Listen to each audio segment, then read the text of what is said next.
Here tonight at 5 in the aftermath of the deadly Texas shooting, parents of one of the victims have partnered with a Texas attorney and a lawyer who represented the families of Sandy Hook victims. Our San Antonio, Texas sister station has more on the legal fight now behind mass shootings.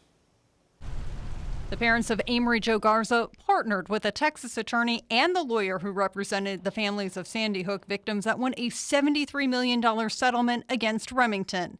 They sent a letter to Daniel Defense requesting information in hopes of holding the gunmaker accountable for the way it markets guns. We've done our own research on the company so far, and based upon what we've seen, it looks like they have actually advertised this assault weapon. It literally is an assault weapon to young men or young women, teens, and some of the ads even had children holding this rifle.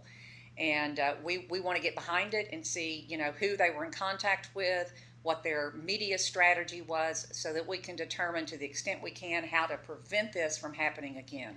Daniel Defense posted this image that has since been removed of a toddler with an assault rifle on May 16th, just a week before the Uvalde shooting.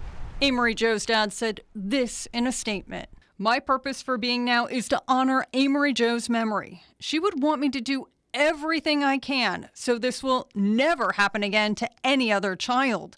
I have to fight for her."